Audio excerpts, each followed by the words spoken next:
love doctor at the 5 on KWK 990 Talk Radio.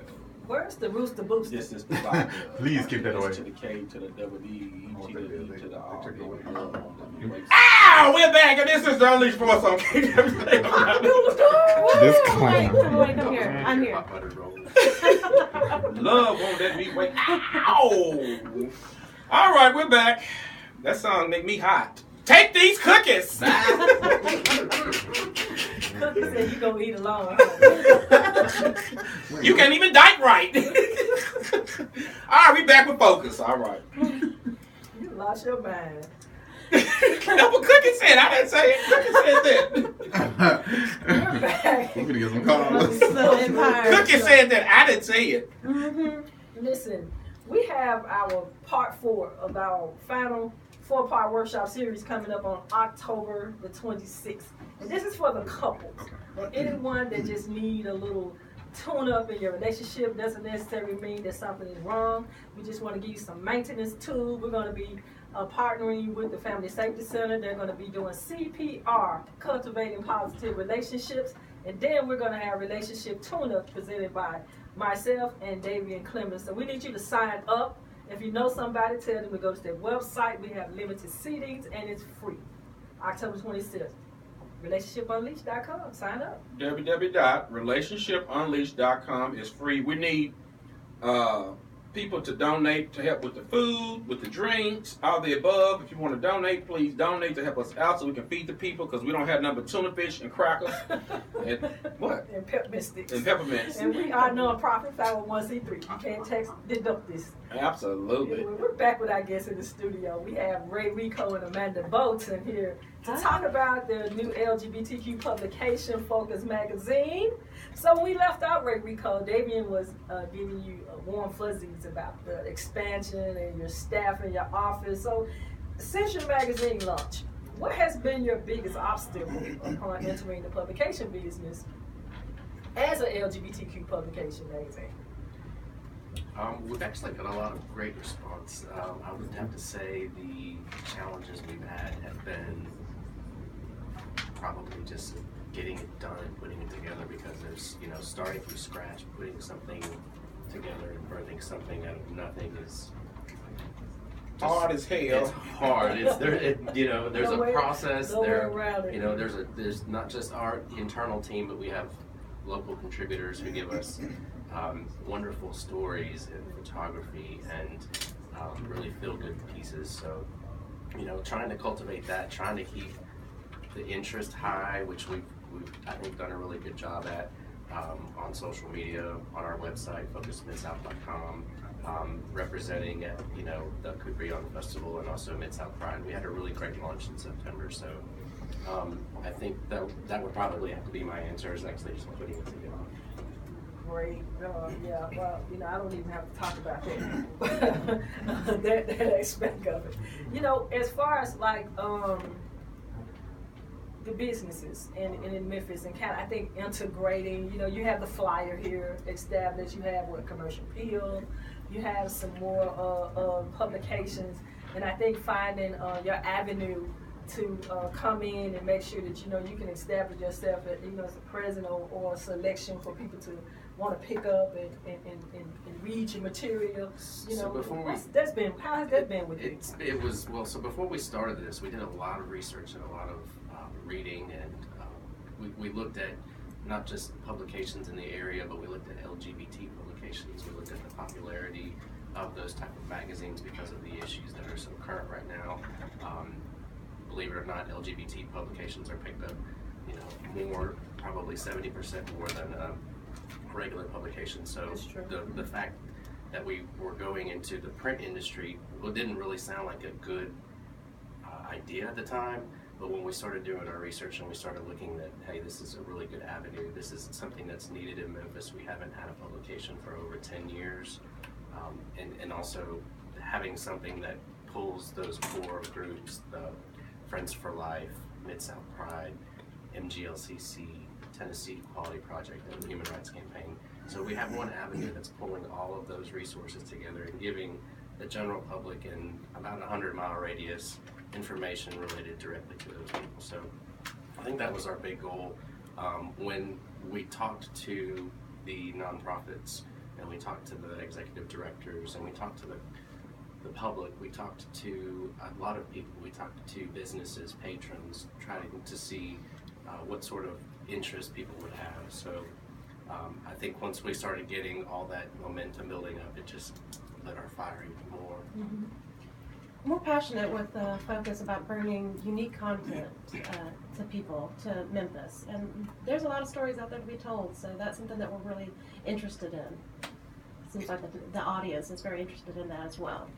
You know, this week I was on the internet and I saw Huffington Post put an article out and said, are LGBTQ newspapers and publications necessary since so many other media outlets are covering them? And I wanted to comment on it, but I couldn't because I was at work. But I thought that was very interesting for them to say that because they have gay Huffington Post. Well, they're not localized content either. Well, Yes. I mean, just to say that out and make a blanket statement like that, but then it took me back to what I said earlier. You probably would want to say that it's not needed, but nobody can tell my story like I can. That's right. Nobody can tell my story like the commercial appeal can't tell my story from a black lesbian point of view. You cannot tell my story. So I think it's definitely needed because there are stories out here, you know, like you said, and there's corner to corner, coast to coast, and reach, especially in our region, the South. You know, we get the least attention. We're deemed unchangeable pretty much all around us. You see what's going on from Kentucky, Alabama just did the election polls, and they shut down all of the driver license bureaus. And in the predominantly black neighborhood, and the only way you can vote, you have to have a driver's license. Right. And they shut down like 29 counties. So you have to drive 200 or 300 miles just to get a license so you can vote. And that's gonna stop a lot of people from voting. Oh, yeah. What if they don't have a car? Mm-hmm. So your little county, your little driver's license that's run by the state is gone now. So you have all these things still going on. You have Mississippi, gang problems, crime is just rampant. Nobody talks about it. Have a lot of transgenders murdered across the country. Nobody talks about it. Yeah. Even in our own city, we just had some murdered. Mm-hmm. So, you know, it's a lot going on in this city that, you know, we need to get out front and make headline news or headline reading as opposed to in the back page of the flyer. And we think it's important that there's media out there talking about the issues that we as a community face. I mean, everybody faces some of the same issues, but these are a little more specific to us. Right. And I think involving our allies in what we're talking about is really important too. They're the ones that are really helping us get attention and have been on our side. And I think there's a lot of thanks that we don't give to them. So I think giving them a vehicle with focus and allowing them to have a voice in it is really important too. Oh yeah, definitely. I think it surprised me with the liberal, how people are changing, people's views are changing, and I think Memphis is making a lot of strides with associating their brands with our community, especially when you go to Atlanta in the South. You see a lot of these major companies put their name out there, like Nissan. Yes. I think the bigger advertisers and the bigger companies, they know what sort of position that they want to take. I think some of them are slower at actually doing that. Well, you know, their headquarters get high ratings in the HRC index, but they have branches here and they hide. Well, as far as Nissan, they were actually a sponsor this year of Miss South Pride, so you're seeing more people willing and obviously feeling more comfortable And to I think speak up. it's having that conversation with them and making them feel comfortable with talking about issues and just talking to them. Like I said earlier in the show, it's not just excuse me, it's not just our gay brothers and sisters, but it's also our straight friends and our family. So it involves everybody. So just involving everybody and having that comfort level with all. But people are having those discussions now. I mean, they're talking more openly about their lives with their neighbor or their friends. They're being a little more honest about who they are. And so it's bringing up these conversations, and it's good that we're having them. Well, relationships are critical. It doesn't matter if you're black, white, straight, or gay. Everybody goes through the same dynamics of life. Sure. Life is life. There's no such thing as a black life or a gay life or a straight life. It's life. And we all experience the same thing. And so once we begin to share and open up about life, we can see that we all have a common bond. And it's good that the climate of the country is changing, the laws are changing, the dynamics of people, theology and ideology is changing, because we all have similarities in life and we all can relate to each other. But if we don't sit down and talk about these things, we can never come together. And that's the issue with racial reconciliation in this country. We don't want to talk about race. We don't want to talk about sexual orientation, because it's a hard conversation. But it's needed in order for us to grow as individuals in this country. So that's very good. But isn't it good to have a vision and see your vision begin to grow once you begin to plant seeds and things of that nature? It is. It's nice. And it's nice that we have so many other allies that share in that vision, that really want this to take off and to continue to educate people and tell our story and just have fun with it too. If it's not fun, why are you going to do it? True that. Yeah, it is. I know for us, with us, we're in, our struggles right now. Well, I wouldn't necessarily say struggling, but where we are, haven't launched yet. So it's good, but this was like kind of like you, a baby of mine for a long time. But I never thought it could happen. Never thought it could happen. And just like he said, just to see your vision come out. And actually, I can't wait to hold it in my hand. So I know how you felt that day when y'all had your big sign and you put it together.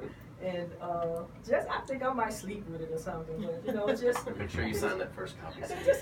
Just a celebration for the community.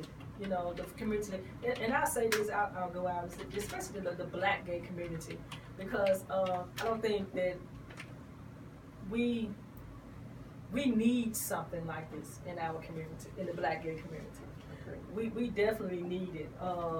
We need it all the way around, the whole enchilada. We need everything, and we talk about that a lot with a lot of our friends, club owners and stuff, and try to get them to be more of collaboratives with each other instead of competition. Competition is good because it lets you know there's a market, right. But at the same time, it doesn't have to be with a sword. You can work with people instead of working against them. Yeah, like I told Amanda when we talked about it, I said, hey, congratulations. I said, people need options like Pepsi and Coke. I got a big Pepsi here today, and I like Dr. Pepper and I like Coke too. So, it's just how it is. And I think it's good because it shows that there's a market in the city to support everything that's out here. Yeah, and other local markets like Atlanta, they have About two or 7. three They have a heavily lot.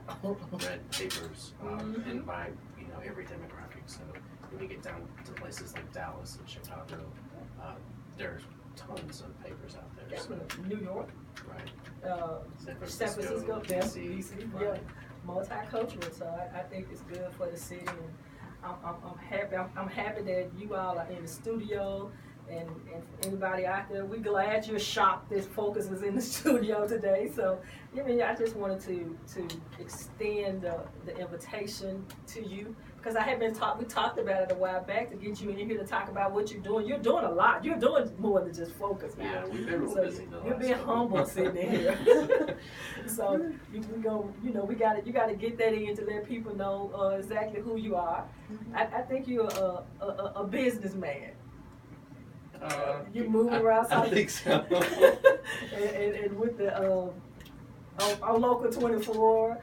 And so you sitting in our studio acting all shy, but you sitting in front of 9,000 to 15,000 people with a camera in your face. We certainly like to foster ideas. Yeah, and the collaboration too. Not just me or Amanda and myself, but our team, our contributors, our community. We talk to the nonprofits. Like we talk to a lot of people, and the input that they give us is really important because that's what's shaping Memphis, moving forward. Our younger community is really different. You have to attract them differently. You have to do things to keep their attention. And so, you know,